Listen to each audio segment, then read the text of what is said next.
Hi, welcome to this week's edition of Blues Talk. Again, John, Dave, and myself. We're going to look back over Ireland's victory against Italy, other Six Nation game, and of course, Leinster's match also against Glasgow at the weekend. Of course, look forward to a big match against Ulster on Saturday and all the other Pro 14 games. So, lads, 48-10 victory for Ireland, back on winning ways. Okay performance. I mean, like sort of a catch-22 really when we play Italy. If you don't win well, then it's a poor result, really, isn't it? Well, it's like I always say, it's almost impossible to win against Italy. If you beat them, you're expected to. If you get a bonus point, you're kind of expected to. So unless you, as John would say, juggle fire and walk tight ropes and stuff like that, you're onto a hiding to nothing. All you can do is go out and beat them, get a bonus point, and hopefully show some kind of shape and play quite well, which we did. Some guys impressed. So it is what it is. It's a win against Italy, a bonus point win against Italy. It's hard to get excited about it, but one shouldn't be too disappointed. One shouldn't get disappointed about it either. I mean, there were elements of the performance that were actually quite good, and elements that showed a progression in things that we'd been worried about. Yeah, we fronted up really well in defence, and we seem to have a good plan. We stopped Italy doing what they've done to other teams. It's not that they win matches, but they've had a bit of penetration against other teams in previous games in the Six Nations, and we didn't give them any really. We also looked a little bit better in attack ourselves, but again, it's only Italy, and we've lost two games. If we didn't win against Italy, Andy Farrell was on the boat, so you kind of had to win, and we did, and we won well. So fair is fair. They gave it a good. We saw some development, but I'm not sure I'd be hanging my hat on the development we saw or expecting to win against Scotland or England. Especially, well, England could be a wounded beast by the time they get to the end of the road, the Six Nations, and our last game against them. So that remains to be seen. But yeah, I paraphrase Fianna Fáil: a bit done and more to do.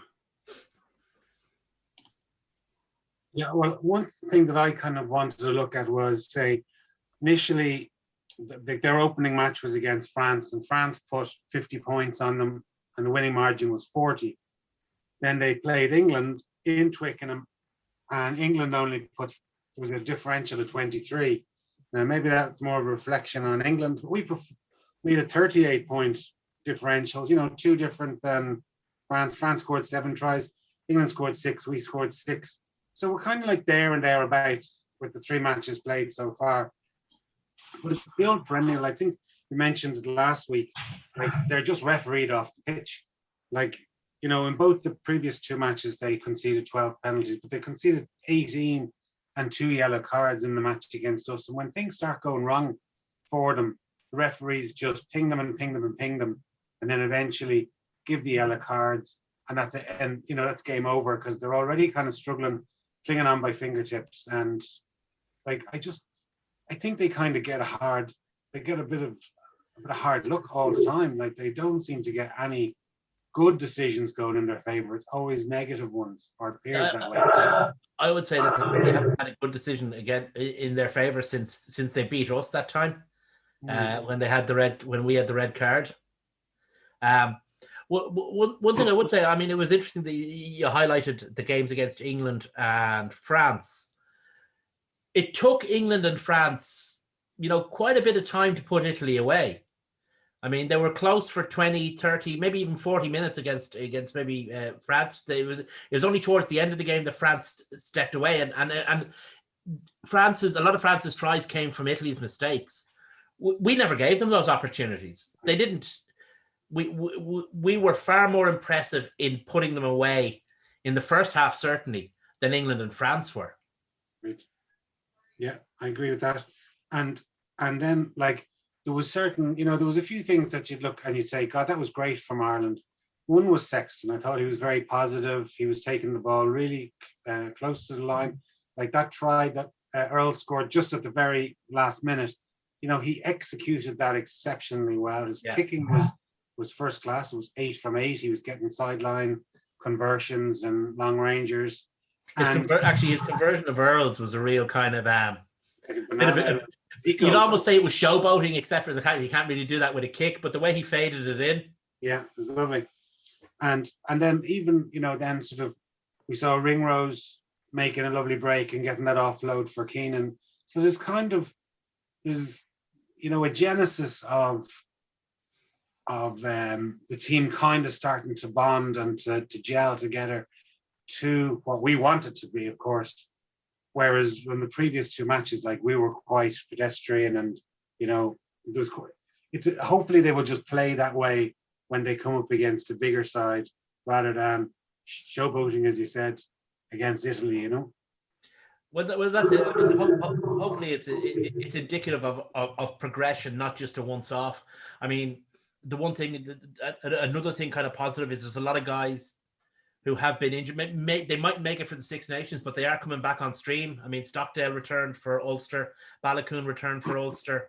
There's guys. Joey Carberry came back from Munster. There's guys coming back on stream, and then you've got guys who, let's face it. I mean, I like the player. I don't think anyone ever saw Jennison Gibson Park as an Irish regular. No, but he hasn't looked out of place at international level. Yeah, I think he's kind of he might end up a bit of a Sean Cronin, where he's the one who comes on at the end to change the loosen pace, things up and change the pace and fire out those mad snappy passes out to the wingers close to the line. So is he going to be a nailed on starter? I think he's somewhere in between in scrum half terms, he's in between an out half, the Jack Carty, Ross Byrne, Ian Madigan, whoever you're having yourself level behind Johnny Sexton. He's in between that and Conor Murray. So I don't think he's going to replace Conor Murray. He's probably only 2 or 3 years younger than Conor Murray, is he? There isn't the big drop off between Murray and Gibson Park that there is between Johnny Sexton and everyone else. Yeah, that's my point. He's in that zone in the middle, but he's not going to take on. He might catch Murray earlier than the others will catch Sexton, but he will. He's not that much younger, so even if he does get the starting berth, he won't have it for too long, you would think. Got another guy who impressed me was Will Connors. He had a really good game. I was impressed with, he's been seen as having one type of game. He's been seen as the Dan Lydiate of Ireland, where he's great at chop tackling, and that's his bag of tricks. And you put him on against England and keep Billy Vunipola in check or something like that. But I think he showed he has a bit more to his game than that, although he has that in spades. He's got a huge engine, a bit like Tyg Byrne on the other flank. He's got a massive engine. He's a more rounded player than his primary skill set would suggest. Yeah. It has to be said the back row looked very well balanced. Italy generally have very good back rows. I mean, their problems tend to start with in the double digits kind of thing. With players at that level. But I thought the back row looked very well balanced. I thought CJ Stander had a very good game. I thought Tyg Byrne was excellent as well. I was between him and Connors and Henshaw, I thought, for man of the match. Yeah. Henshaw's in a great vein of form. Henshaw always is. I mean, he's always that guy who's, he mightn't do the outrageous things that maybe that a Gary Ringrose is capable of. But he's always 7, 7.5, 8 out of 10 every match. He's the Hugo Keenan of, never mind. I actually like Tyg Byrne at 6. I really like him at 6, and I think that the thing that Peter O'Mahony is always touted for is his defensive line-out ability. Now he's probably easier to throw up in the air than than Tyke Byrne, but Tyke Byrne is a serious defensive line-out operator. So I don't think you're losing a whole hell of a lot with him at 6. You're losing the second man to the ruck thing that O'Mahony is so good. But again, he's bloody good at rucks too, and he's a great poacher for a man who's 6'6" tall. He's very good over the ball. So I don't know. I kind of have him in there ahead of Peter O'Mahony. However, he's not ahead of Peter O'Mahony for Munster because he's playing in the second row. So it's a tough one. You've got a funny balance there in Munster with Gavin Coombs, Peter O'Mahony, CJ Stander, and Tyke Byrne. You like all those guys are going to go into your first team. You'd have to say. So that puts Tyke Byrne. You have to remember, maybe Munster's plans would be different if RG Snyman were available. Yeah. Because they are running again, by the way. Pardon? Yeah, he's running again. Because without RG Snyman, they really only have, Billy Holland, Klein, and Byrne. So it did deplete their stocks in the second row. Well, there's a few young lads coming through, but there are a few young lads. But they haven't. Some of those guys haven't progressed as quite as quickly as we'd hoped. But it is a position with a long development time, so that's not necessarily a concern. But it has left Munster a little bit skinny in that position at this point in time. So maybe that's why, whatever plans they had to use Tyke Byrne in the back row maybe had to be shelved. I don't know, but Munster have very little choice but to play him in the second row. Just going back to the Irish game, I thought that was the most balanced back row that we've selected since the time that Ferris, O'Brien, and Heaslip played together. They've kind of, I don't know how many, couldn't put a number on how many different combinations they've had in the back row in call it the 10 years between that World Cup down in New Zealand and now. But it certainly seemed to work very well. And again, I suppose everything is tempered by the fact that we're playing Italy, and we really don't know until, we play one of the better teams in the championship. Like, you look at, say, Farrell's record since he's taken over. I think he's played 12 games. He's won 7, lost 5. But the 5 that he's lost are 2 against England, 2 against France, 1 against Wales. So, sort of the better teams in the championship, we haven't performed against. And maybe it takes 12 games for all the players to get onto the same page and the right playbook and so on. And hopefully they have. I mean, we saw Wales. We'll talk about Wales shortly, but it's taken them and quite a few games under Wayne Pivac to get their shit together, even though they got a huge dollop of luck in all 3 games. Yeah, they've got Italy next, and then it's France for the Slam. I mean, they're set up. I don't know if they're home or away with France. Anybody know that? I don't. Don't even know if France will be playing matches. That's true as well. Yeah. Are they gonna do like they did last year? Are they gonna do a playoff in June or something where they? No, they have it penciled in for the 26th of March. All right.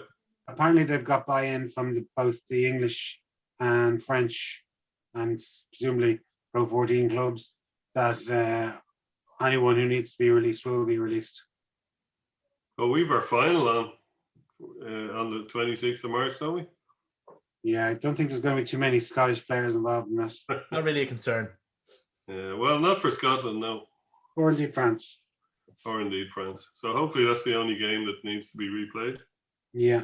So lads, I suppose obviously the Wales England game brought them a triple crown. But once again, they got the rub of the green. We're talking about Italy not getting the rub of the green. Wales got another dose of, and probably more luck than any other game in the Six Nations this year. First of all, there was 2 dodgy tries. Yeah, well, it was the referee obviously taking the time off to tell Farrell to go back, talk to his players. But then I've seen that happen before. I mean, it happened to O'Gara. Remember against South Africa in 2004, was it, when he took a quick tap? and scored in just 5 meters out. And then, I saw a clip when I think it was Saracens. Saracens against somebody playing, and like it was the exact same thing, only roles reversed. Farrell took the kick for Ashton to score in the corner. So, I mean, it was certainly heads up play from Dan Biggar. Dan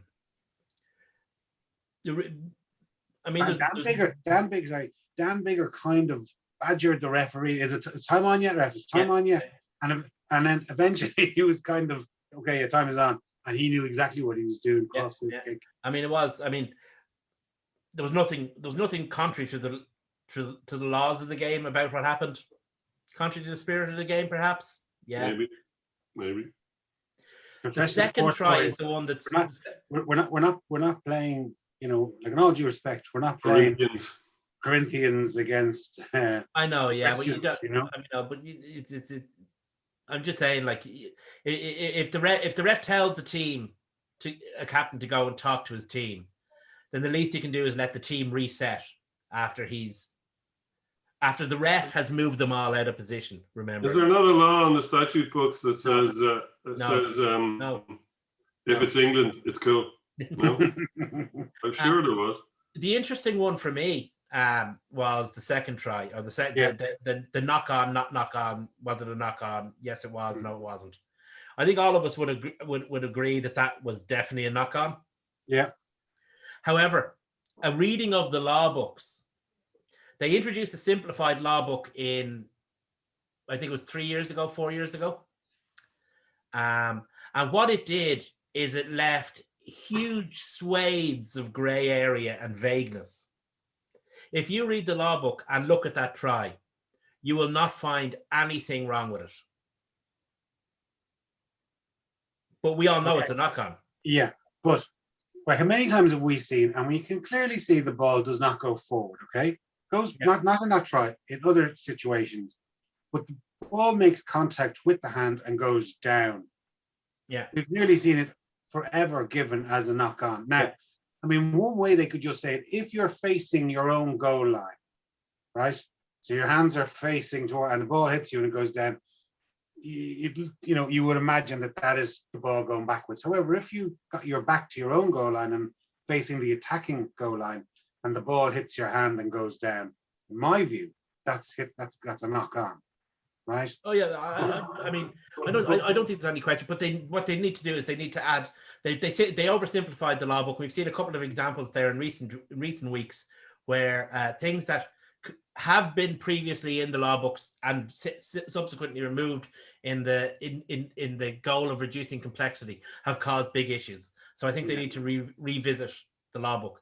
Sure. But it was a knock on. I mean, I think we'd all agree on that. Ultimately, people have said, and to a certain extent they're right, purely mathematically, that's 2 tries and England won, or Wales won by 16 points anyway. So it didn't make a difference.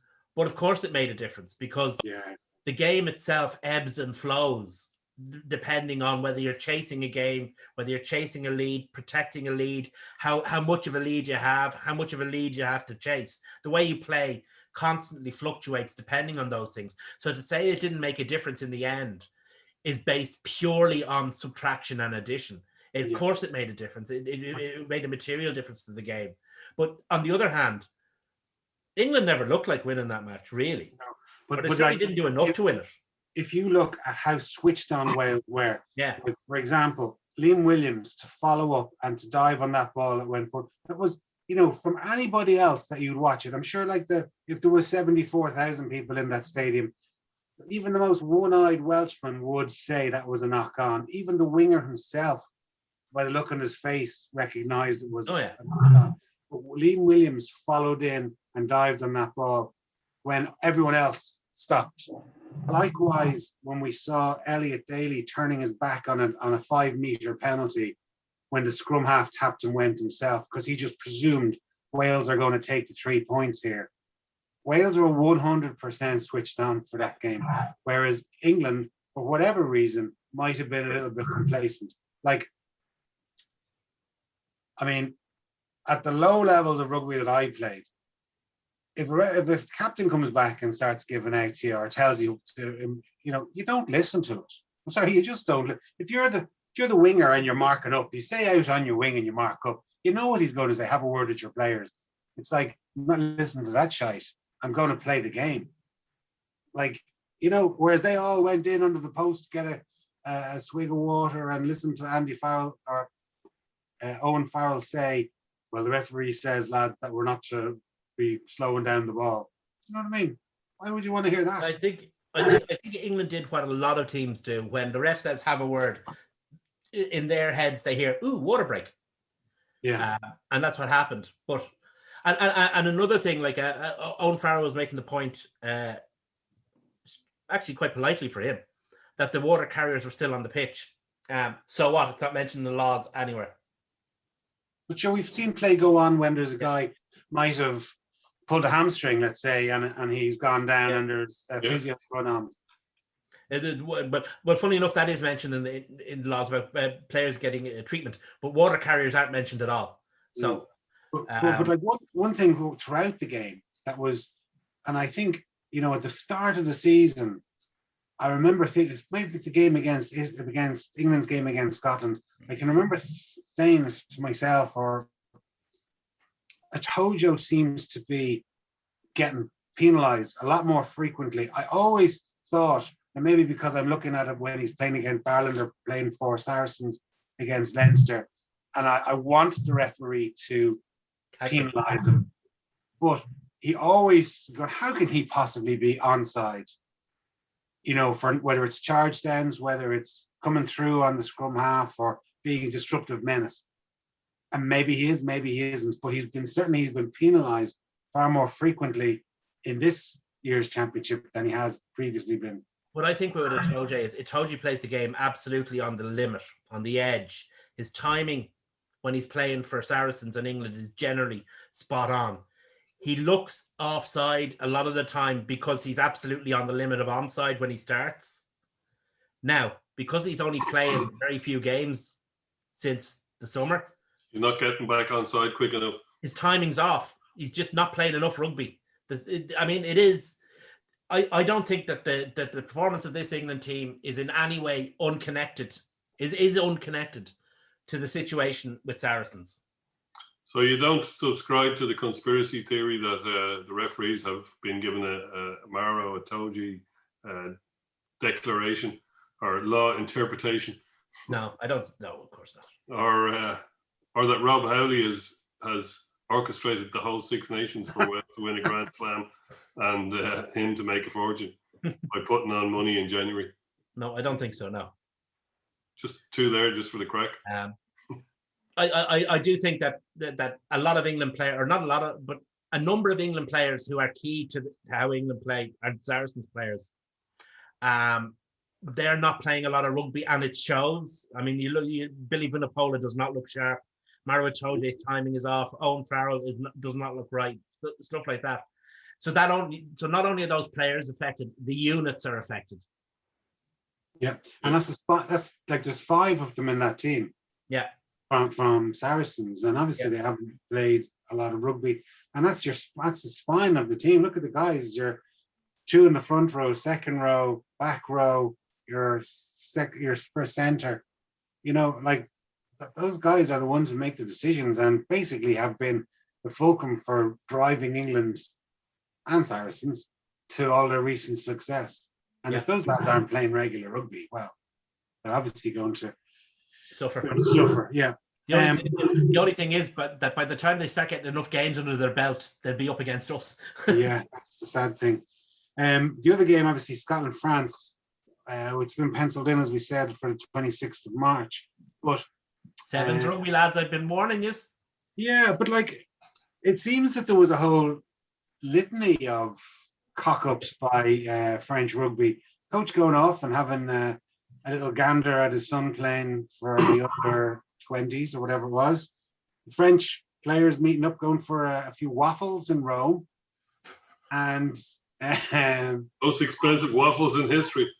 And like, but leading up to, you know, like I know again in the like every club during the Champions Cup knew the consequences of forfeiting a game was a 28-0 defeat.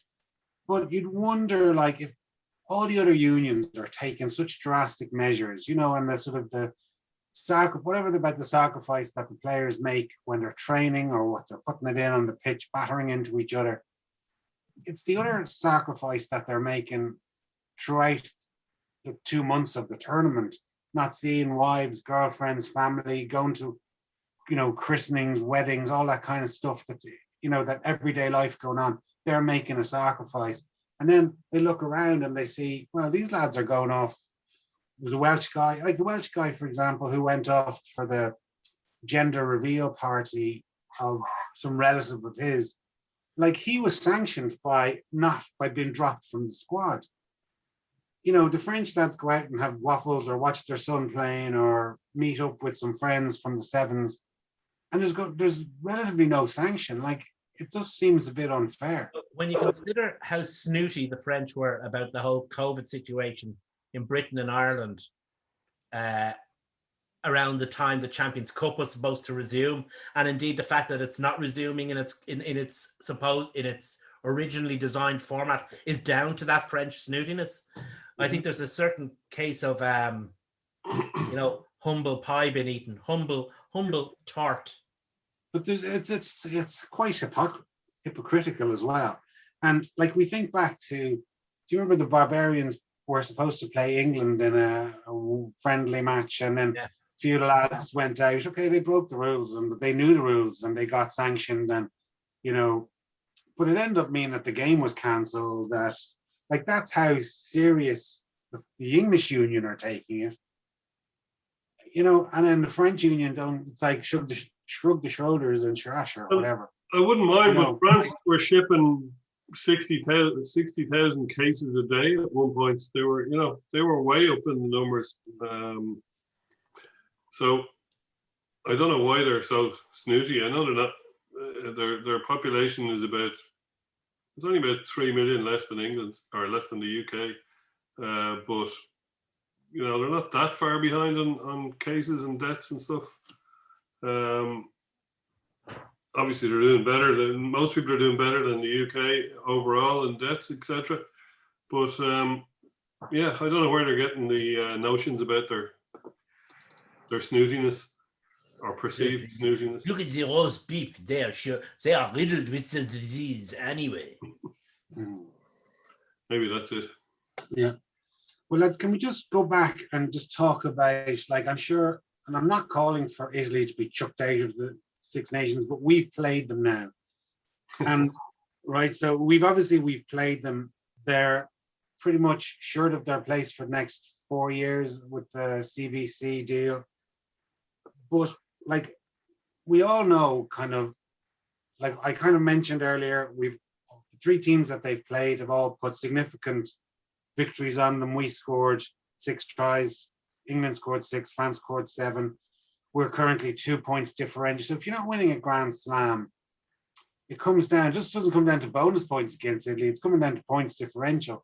Like, for the good of the tournament, not for the good of rugby and to develop rugby, but for the good of the tournament, the Six Nations tournament, like, it needs to be. I had a look at Italy's results, right? So far in the Six Nations, Italy have played 108 games. They've won 12 and drawn 1, which is a 12%. Let's call it an 88% of the games that they've contested that they haven't won. You know, and like, that's only in the 21 years of the Six Nations.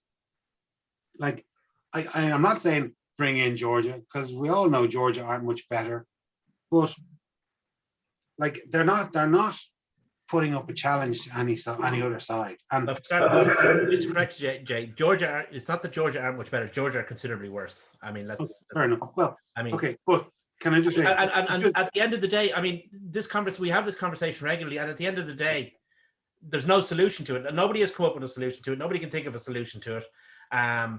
Well, they can't. There are 2 choices: either put up with it or get rid of Italy, and that's it. Okay. Well, I mean, there are other choices, right? Because the rugby world has kind of shifted in the last year between the South Africans pulling out of playing in the whatever it's called, the championship or The rugby championship. the rugby championship. Argentina kind of at a loose end as well. I mean, we were probably all there, I don't know, 10 or 12, more than 13 years ago when Contepomi, and it was in the Guinness Storehouse. I can remember Contepomi being asked a similar question back then, before Argentina were permitted in the rugby championship, about playing in the Northern Hemisphere, having a team based in Spain. He was quite adamant he didn't want that to happen. But it might be the only alternative for them if they had. I mean, there was talk of having an Argentinian team based in Bilbao, whether that was for a Jaguares team that was going to operate in the European Cup or the Pro 14 or whatever. But it's been mooted whether it's yes, I don't know. But the point is, lads, that while it's a great trip to go to Rome, I've done it twice in those 20 years. It's a fantastic trip. I'm sure it's a lot nicer than going to the Blisi. That might be interesting to go to as well. But regardless of that, like Italy aren't putting up like some radical change needs to happen for Italy to improve. Don't ask me what it is. I mean, there's far more intelligent and knowledgeable people about rugby who are struggling and scratching their heads, but something does need to be done. Yeah, well, the problem is the only thing that can be done, really, because Georgia aren't viable for so many reasons that we've discussed at length previously. But by the way, Georgia are ranked, whatever about those two, whatever about world rugby rankings and how much validity you want to put in them, they are ranked 2 or 3 places higher than Italy. I think Georgia are 12th and Italy are 15th. Yeah, but they're in Asia. Sorry? They're in Asia, and there's only 4 million of them. They're the 2 biggest reasons. Anyway, let's not get bogged down in that one again. But the only viable alternative to having Italy in the 6 nations is having a 5 nations. And everybody is going to see that as a retrograde step because, you know, it's very hard to grow the game of rugby because of all the peripherals that are needed to have a rugby team and all the, you know, there's quite a lot to it. So growing the game is a real problem. So anything that's going to do the opposite of growing the game is going to be seen as a big no-no. So unless you're going to bring South Africa in, which is possible, and leave New Zealand and Australia to play with Japan or something, you know, they're in the similar time zones. Perth is actually behind Japan in time at certain times of the year. So, you know, South Africa are in our time zone or very close to in the right time of the year. They're only an hour ahead. They're in Central European time, same as Italy and France. So it's possible that they join up. I don't see any third or any fourth option. So it's like bring in South Africa, have a 5 nations, or stay the way we are. I don't see anything else. This Argentina in Bilbao thing. It's not a realistic runner. Do you think anyone's going to pay to get up at 6 o'clock in the morning in Buenos Aires to watch Argentina in a tournament on a different continent in a different hemisphere? No. They wouldn't even get up to watch their own team. They wouldn't even get up to watch Argentina play a tournament in their own country against teams from their own hemisphere. So I don't see why there's this idea that suddenly because they're in the 6 nations or in the 5 nations or whatever, that it's going to be any different from them in the rugby championship. Yeah. Well, like you're talking about growing rugby in Italy. Like rugby's going to die in Argentina because that Jaguares professional side is gone now. They've no league to compete in. Their national team no longer plays in the rugby championship. So they like John mentioned. I have no problems doing something around the Jaguares, getting them into some competition in Europe. That's a different matter. I'd suggest that's quite a good idea. Now, in fairness to Argentina, they have done a lot of development work on the continent of South America. They have been to South American rugby like French were to continental European rugby, in terms of leading it, sending out coaches, all that kind of stuff, in the hope that it'll eventually develop to a level where they have a competitive thing. It's not there yet, although Brazil are coming along. And as our Uruguay, we've seen Uruguay playing in various different competitions, but it's not there yet.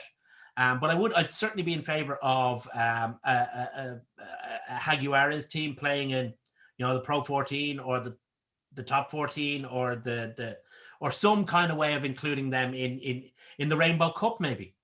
I think that's only inevitable. Well, I Yeah. mean, like, obviously hasn't happened yet, but the four main South African clubs are lined up to play in the Pro 16, 18, whatever it's going to be next season. And we've got 4 years of that. And The then AstraZeneca Cup. then it's only a matter of time that South Africa. The South African Variant Cup.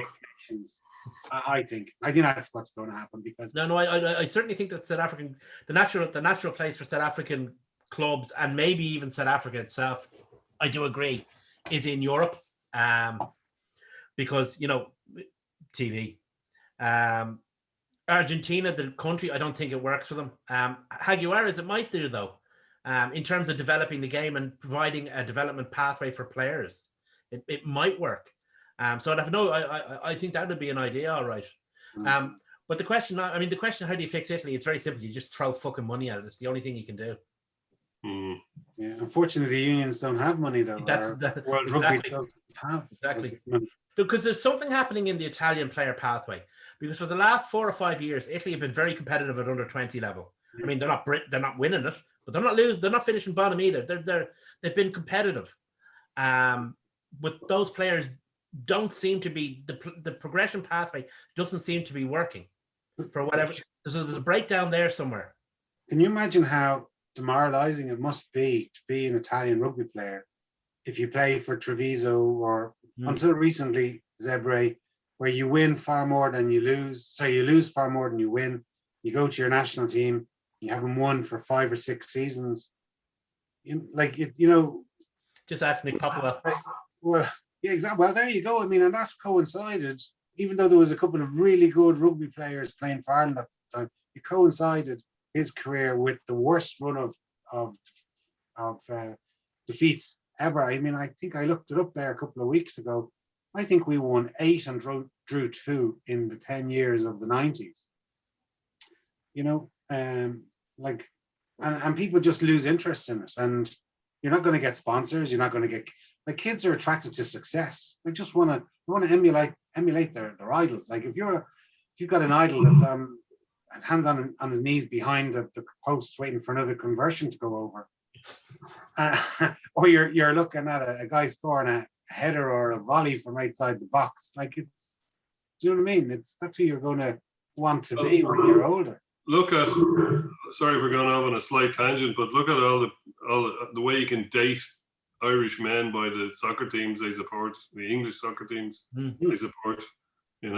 People my age are Leeds United, slightly older are Man United, younger than me are Liverpool, and that's purely down to success. Whoever's winning, So that's, like you say, that's what kids who are playing football in the street or rugby and wherever, what they want to emulate. The reason that all these kids came through as Leinster players was A, obviously we've got big population and plenty of private schools that play rugby, but B, they're trying to emulate the lads who won their Heineken Cup in 2009, and they're emulating that and the success of the national team in the noughties and Munster in the noughties.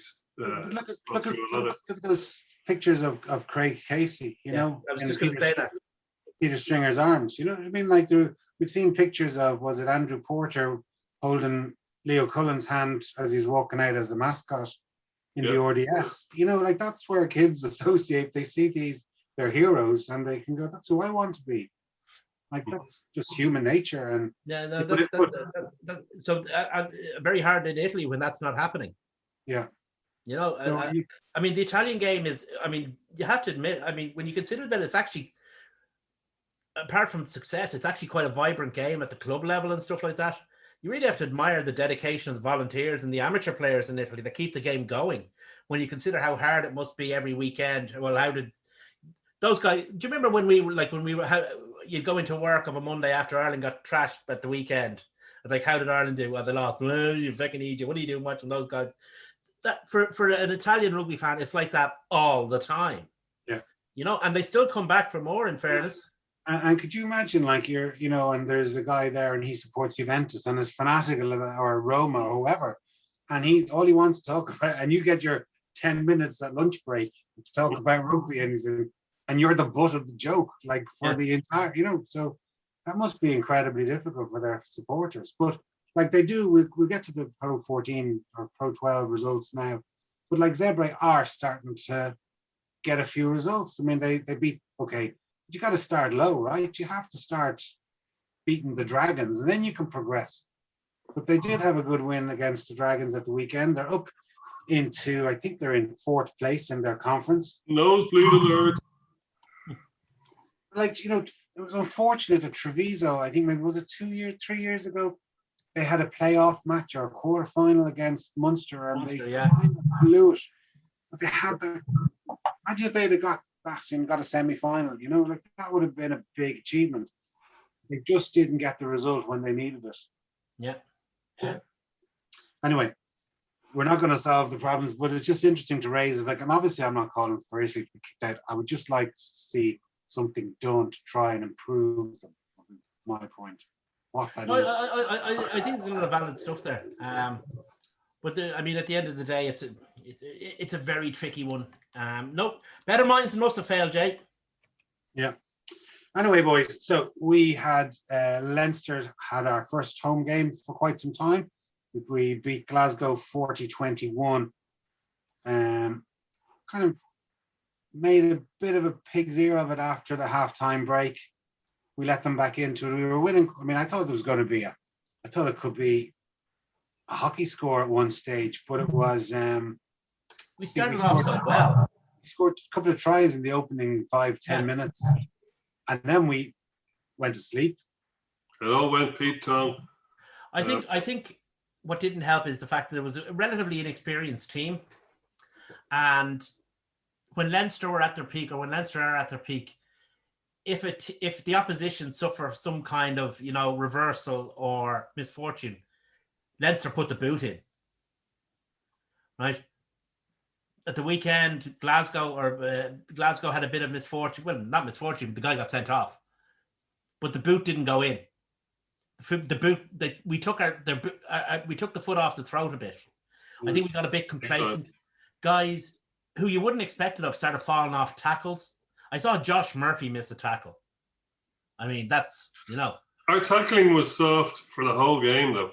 Yeah, like we always made the tackles, but sometimes it was 2 and 3 guys. A guy made a tackle. A guy made a tackle, got bounced off. Another guy nearly got a hold of him, and the third guy stopped him dead. That was happening the whole match. It didn't creep in, and it wasn't every player doing it, but it just had a look of a team that wasn't switched on in defence, and it didn't want to, more like the national team were playing like they want, that's my ball and I'm taking it back off you, and how dare you run at me kind of attitude in defence. There was a little bit of expecting to win, and we nearly didn't. But it was 7 points for a good 7 points difference for a good part of the second half. That's very close for a team in the RDS, especially a team in as shit form as Glasgow. And down to 14 men. Yeah, they've won 3 games all year. I think you pointed that out last year, or last week, Jason. They've won 3 games all season, and they are not in a good place. And like you say, they had 14 men, and they scored with 14 men. And they scored a few times at the beginning of the second half. So, it was job done, just like Ireland. Job done. We got our 5-pointer. We're comfortable against Ulster now. We don't have to worry too much. If we can do a 3 or 4-1 against a 3-point differential against Ulster, we'll be flying. I wonder, was there an element of looking at next week in advance, in that okay, right. So what we have to do against Glasgow is we have to get 5 points that will give us a bit of a cushion against Ulster. But the whole thought process was about Ulster, and not necessarily about actually doing the job against Glasgow first. Maybe. It's not something I'd be overly concerned about because a lot of the mistakes that were made were very uncharacteristic errors from good players who don't normally make that kind of error. So it's not like it's something I'd be overly concerned about. Yeah. Like we were winning very comfortably, and then the red card happened. And sometimes when we've seen it in whether it was in rugby, we saw it in the Ireland game against Wales when a man who was sent off.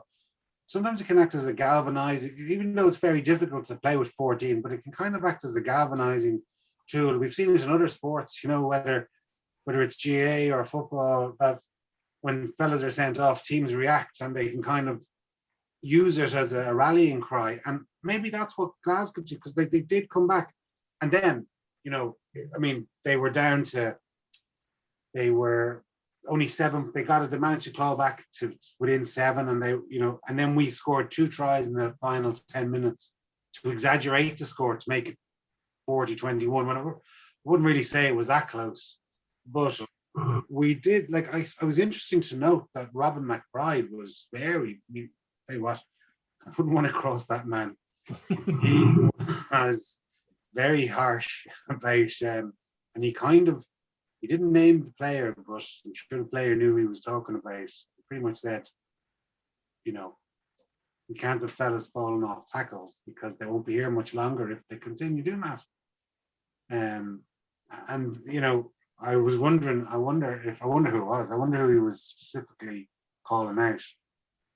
There was a few contenders for that title. Possibly was, but he kind of said he was a senior person. So I'd say he may well have not been calling out anyone in particular, but he's not going to let them know that. They can all think it was them. Spread a little bit of FUD, fear, uncertainty, and doubt amongst, there were positives. I thought, considering it was his first major game in the position, I thought Scott Penny was extremely good at number 8. Extremely good. Yeah. He reminds me of Sean O'Brien every time I see him play. Yeah. He's a mini Sean O'Brien, isn't he? And they were saying, he played 8 games and scored 9 tries. He actually scored a try in his last game of last season, which was against Ulster in August. He scored a try as well. So he's played 9 since we've come back from lockdowns. Played 9 and scored 10 tries. So that's ferocious, isn't it? Yes. If it was just the scoring of the tries, that'd be a thing. But his general play is excellent as well. Yeah, his general play is really, really good as well. And playing in a different position, I think he's reached a point that, when you see a really good player, their rise seems inexorably upwards, and then they reach the point where they're ready to go to the next level.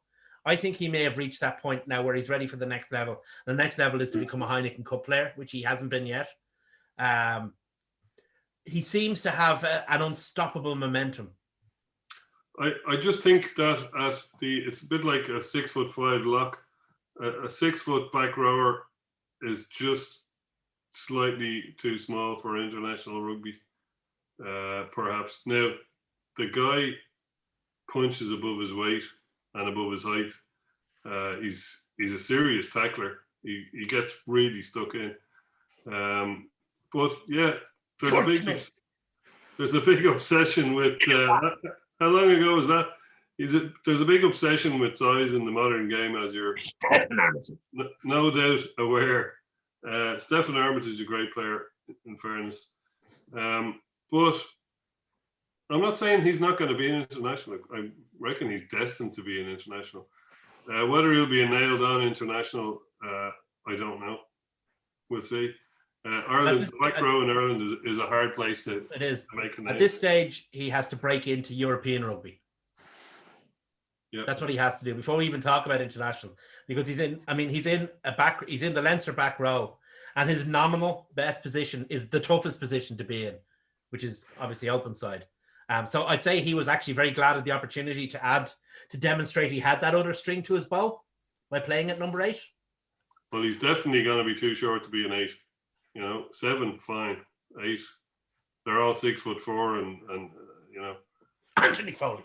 And blindside flankers should be bigger again, generally by stereotype. So we'll see. We'll see. It'll be interesting. He's not 22 until September, so he's No, still got a lot of maybe Not not a lot of growing. growing, maybe not a lot of growing to do, but he's certainly got a lot bit of more bulking up. development to do. Like he's been still so young.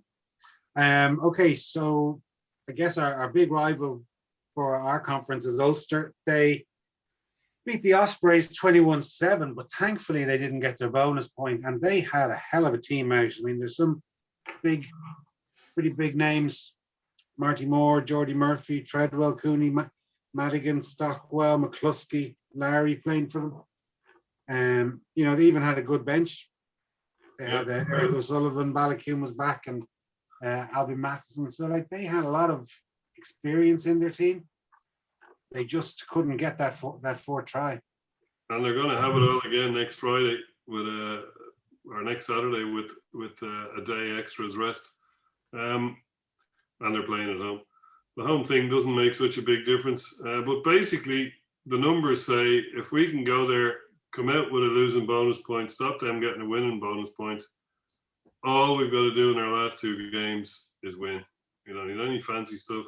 We don't need anything else, because we'll be 3 points ahead of them, and 2 wins will, no matter, even if they get 2 bonus point wins in the last 2 games, they can't catch us. So we've Zebre and Ospreys left, is that right? Yeah, and Ospreys are at home. So stutter past Zebre 3-0 and, 12-11 to the Ospreys, and we're top of the conference if we stay within 3 points of Ulster next weekend. Of course, it'd be lovely to go out and blow them away and put down a marker. And I think people have been very. I don't want to be disrespectful to Ulster because it's obviously they're a good team, but people are saying, "Oh, sure, they've nearly their whole team, or we're missing loads of players." There's a reason why they have their whole team. Yeah, Stockdale's been injured. There's a reason why they have their whole team. Look, I'd fancy us all day and twice on Sunday against Ulster with. Of course, it depends on who we have back from injury. And back from Ireland. We'll get a few back from Ireland, Well, I'd imagine both teams will have pretty similar numbers to what they had this weekend. We know who we're getting back from Ireland. But we wonder whether Frawley will come back, whether his that's what injury I'm was. concerned about. Yeah, Frawley, Harry Byrne. Harry Byrne. I don't know. Keane Kelleher got a couple of stitches. I'm sure he's okay because he continued playing. Obviously, we've got longer term guys out. Adam Byrne and Levy, Deegan, Barris. These lads. But whether the 2 O'Briens, Tommy and Connor, how long are they out for? We don't know. I don't think we'd be seeing Maybe them not. this season at this rate, Jay. Yeah. But we Jimmy O'Brien came back, was fine. Obviously, the lads in the wing. If we would get Frawley back, it would make a big difference because Frawley beside Rory O'Loughlin is a good partnership. Yeah. In terms of our pack, I have no fears of our pack whatsoever. If we don't have Harry Byrne or Frawley, I'd say we'll have to get Rosser back from Ireland. I don't think there's any question of that. But we're not getting the players that have been released. Haven't they been already announced? Could be. I've had a busy week, so there was a training squad announced for this weekend. Okay. An Irish training squad that have been called up. I think Byrne was in it. There's only 3 Ulster in it: Billy Burns, Rob Herring, and Ian Henderson. Right. But I think there's 15 or 16 away. I think. Maybe I'm wrong on that. No, I think I'm wrong on that. But I was talking to a friend of mine just the day after. Ross Byrne has been released back. Yeah. The players released back that are relevant for this game are Ed Byrne, Ross Byrne,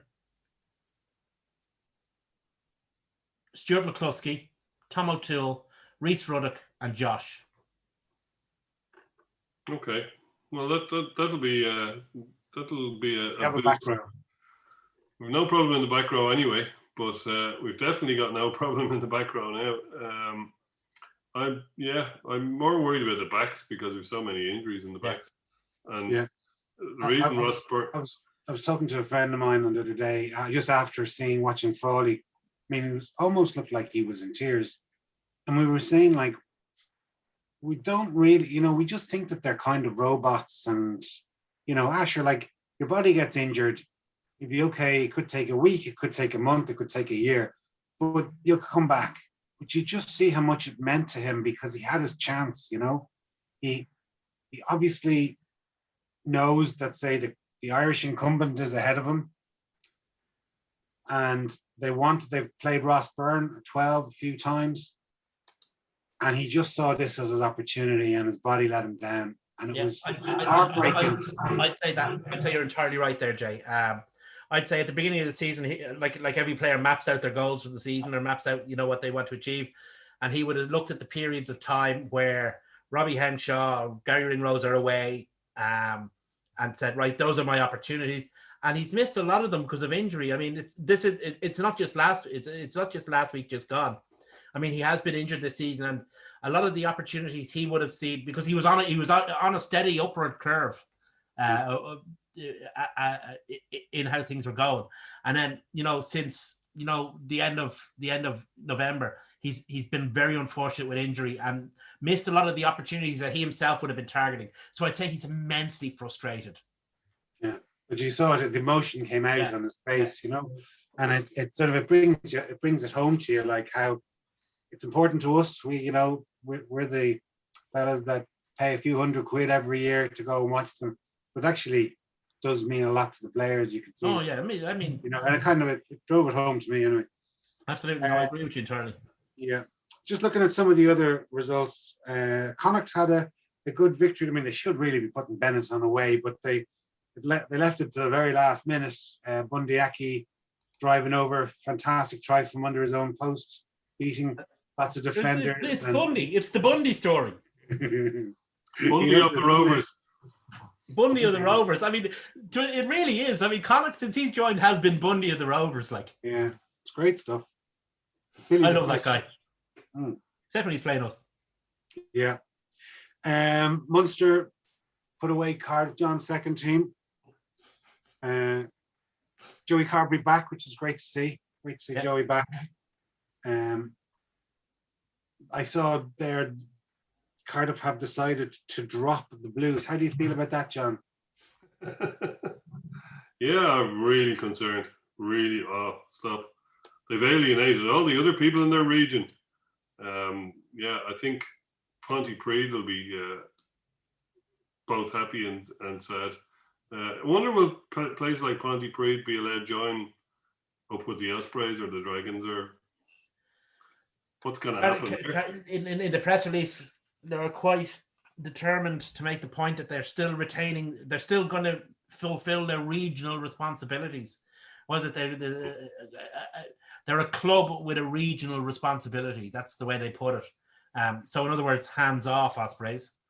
I mean, look, it's Wales.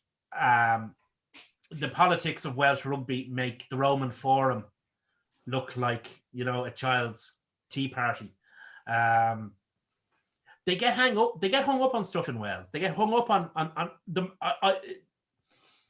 like about Gatlin's law and how many caps has he got and how many caps have he, instead of just doing what the IRFU do, which is like ambiguous. Well, we're Ireland, you see. That's why. Yeah, but it works for they get hung up on stuff like calling things regions, calling things clubs, calling things from. It doesn't matter if it's called, Bob. Who cares what it's called as long as it works? Now, the RFU had a great way around it. Sorry to interrupt you.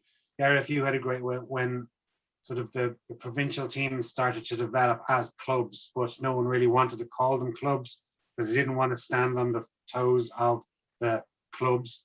So they call them the organizations. Great organization. It's a great organization to be involved with. And then eventually, when it did become okay to call them clubs, Leinster's now a club, because the players only know about playing for Leinster.